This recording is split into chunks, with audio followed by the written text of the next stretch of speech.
Welcome everybody to this RedisConf 2020 session, choosing Redis with beer. What more do we need? My name's Toby Ferguson. I'm with Redis Labs. I'm a cloud solution architect, and I'm joined by my colleague and friend, Costa. Costa, would you like to introduce yourself? Hello, my name is Constantin Eizner, and I'm a customer engineer working for Google Cloud. Thanks, Costa.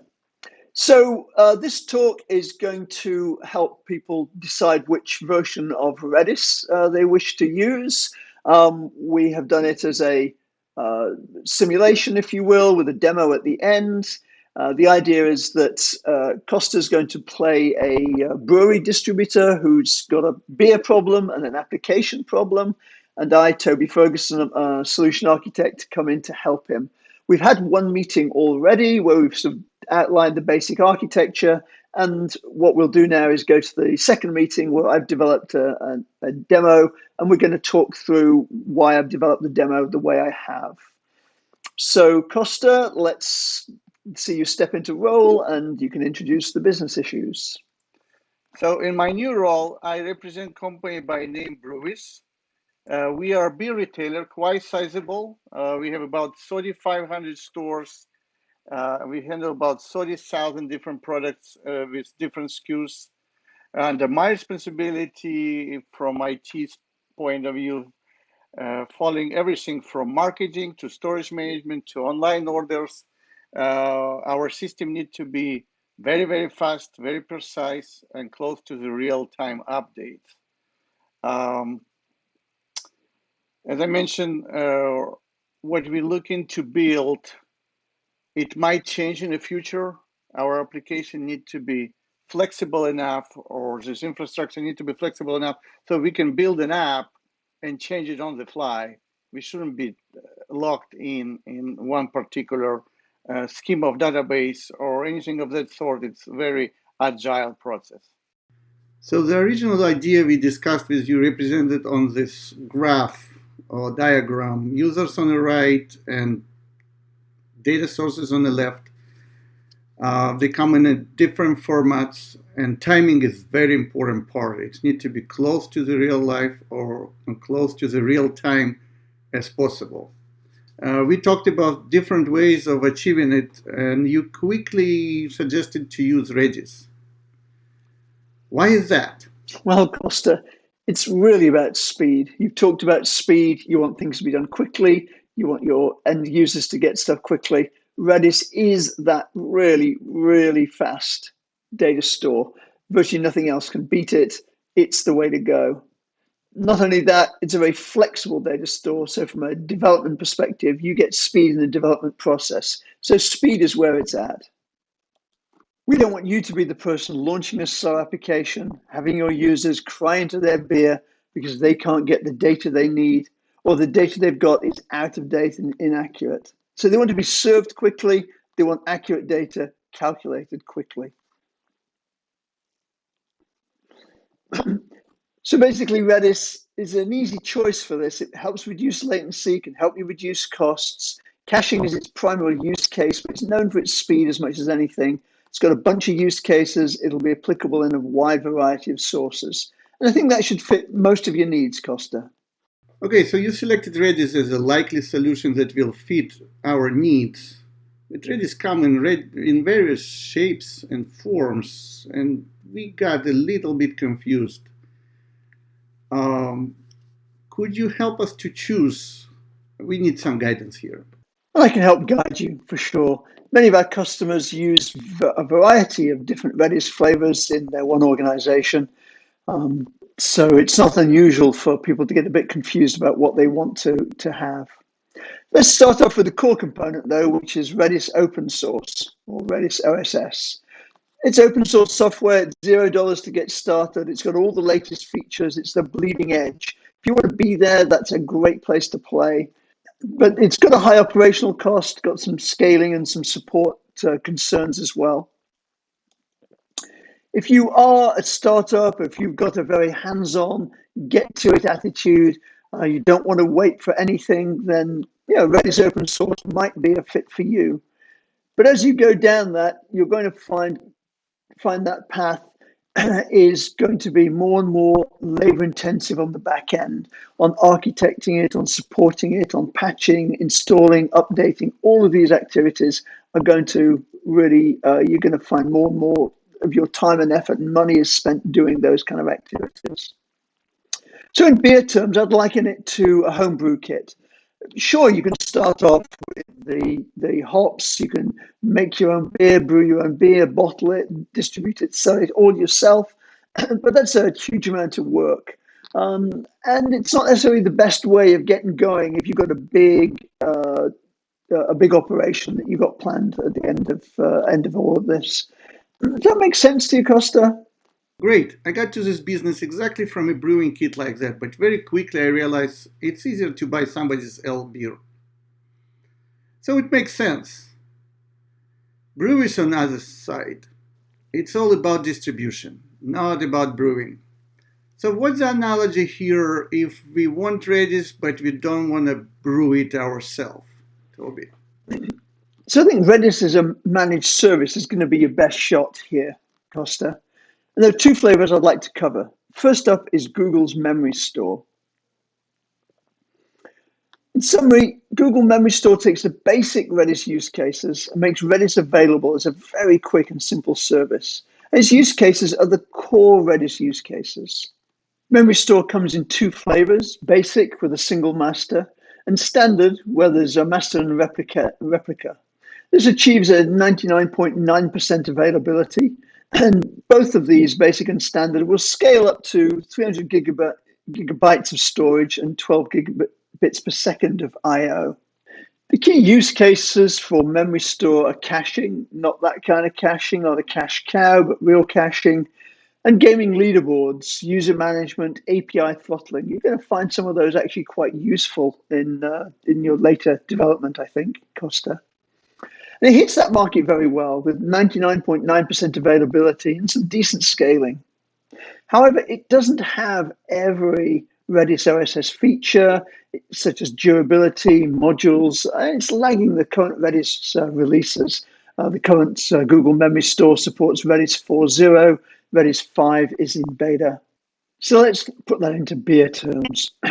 So as a product, it's designed for the fast food market. Grab it and go, not a lot of choices, but it satisfies the market really, really quickly. The more you have, the happier you're going to be. So it's a great product. What it does in a limited sense, it does it very well. You know, the 5.0 beta version of MemoryStore might well work for what you want. It includes streams, which we're planning on using for event processing. But even in its 4.0 version, it could easily handle things like user management and other cache-oriented type features.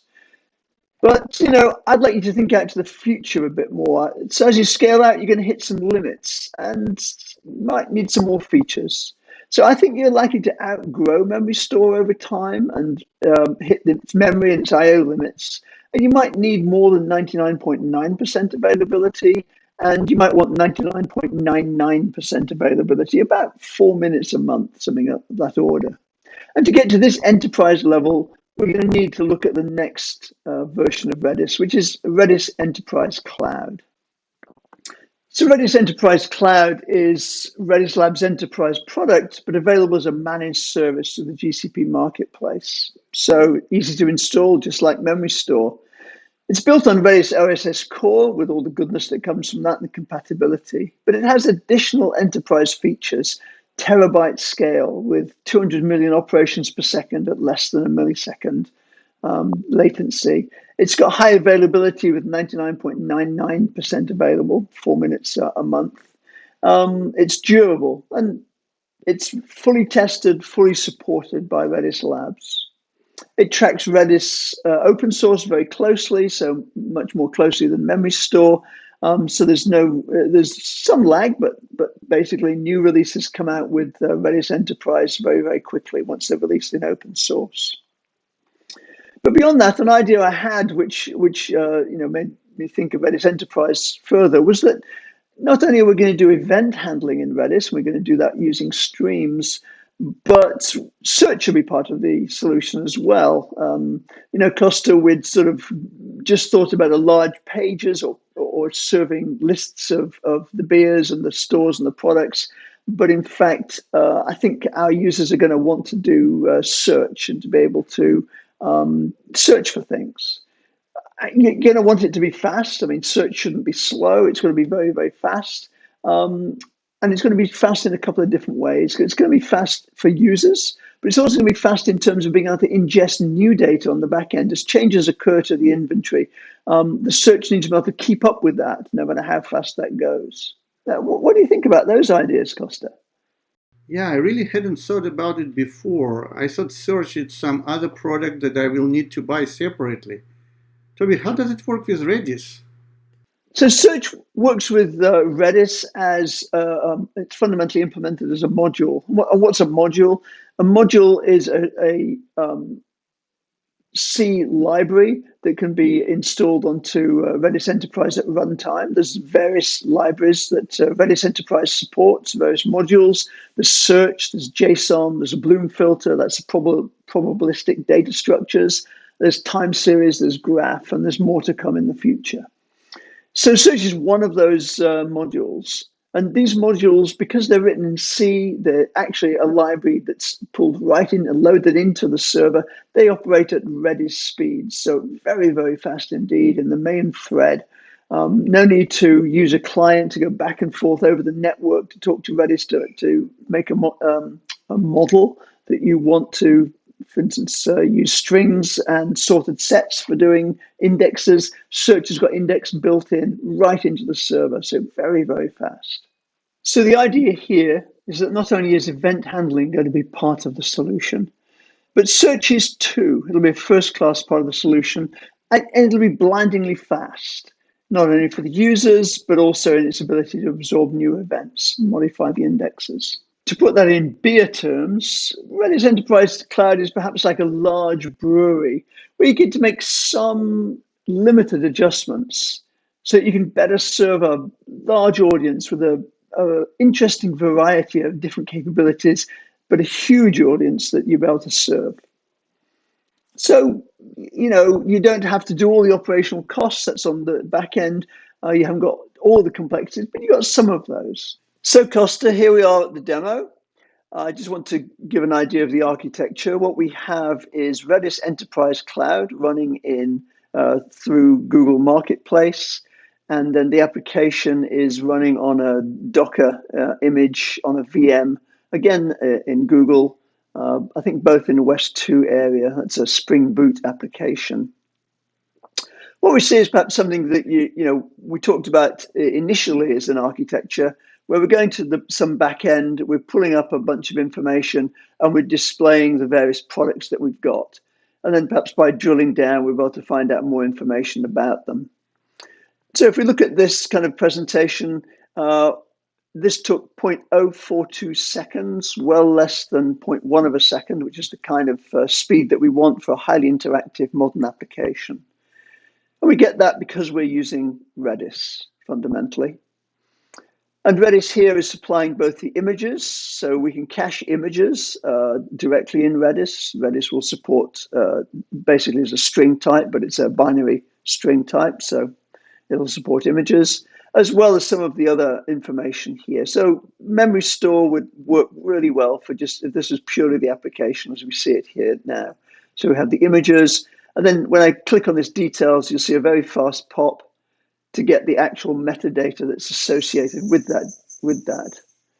So as you can see, Redis Enterprise Cloud here is providing very quick response times, and so MemoryStore would have done well for this application. And that's pretty much where you and I had sort of initially thought that we'd be using Redis to support this sort of interactive experience.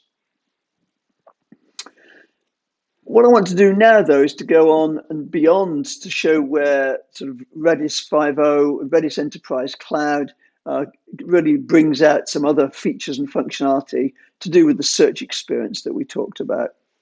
So let's pick on something which we might want to discover. Let's say orange. We're interested in any beer that mentions orange. And here we've got a bunch of beers. Some of them have an orange theme. Some of them don't. So let's click on one. And we have one there with orange in the title, but many of them don't have it in the title. And what we'll see here, 33 acres of sunshine, for example, if we look at the details, what we see here is that orange has been found in the description. So that's something that we've indexed. And we have hit highlighting. So this is something which comes with Redis Search. It's fully supported in Redis Enterprise Cloud. And so just by indexing and searching this document, we get this hit highlighting straight away. So that's a great piece of Redis search technology there. If we want to show a little bit further, for instance, we might be interested in a food pairing. Let's see if we can get a food pairing of orange. So we don't want just a description of orange. Let's see if anything goes with orange.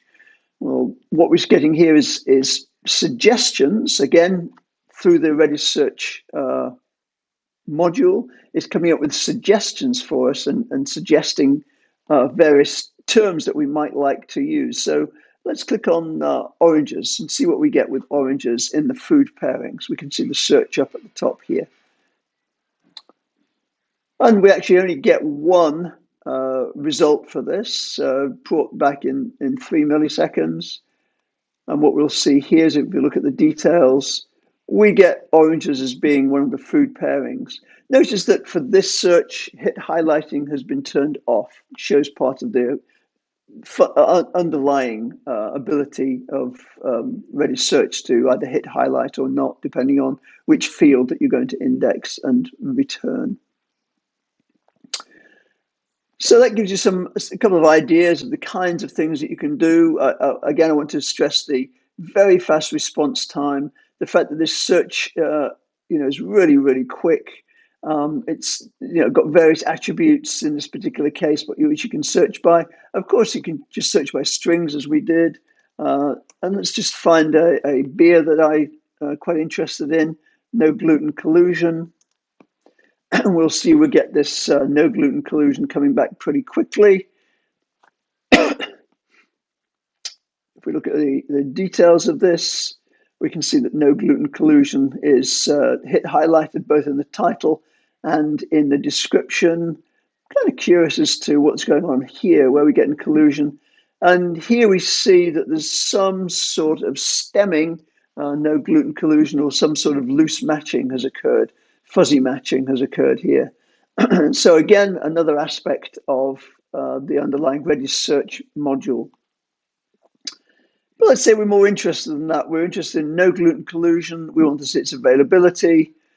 And here we draw a map showing sort of where I live and where within 25 miles where no gluten collusion is available. So just a couple of locations it's available. Go on to the inventory, and we see here the updated inventory. So now we're looking at the streaming side of life. So this is the inventory. We can see the yellow bar as it updates the inventory, and we can see that available to promise. In other words, how many can we really deliver today, right now, is being updated in real time. And we have, in fact, got the event stream turned down here. It's happening every 100 milliseconds or so, but we could have it going a lot faster than that if we were interested in really stressing the system out. Millions of operations per second is where we can go. So hopefully that's given you a good idea of what's possible using MemoryStore if you want to do basic caching for indexes and some of the data. Redis open source gives you most of this functionality, but if you want it fully supported and in a managed service, then Redis Enterprise Cloud would be the pick that I would go for you here. Thank you for showing how various flavors of Redis can be applied to solve my beer problem. And thank you very much for introducing Redis Search to show me how it can help my users. You're welcome, Costa. It's been fun to work on this problem and help you understand the issues and choices better. I hope you can see that there's many flavors of Redis to choose from. Okay, before we go, I'd like to thank the audience for listening. If you want to hear more, then be sure to join Costa and me online at RedisConf 2020. Thanks very much.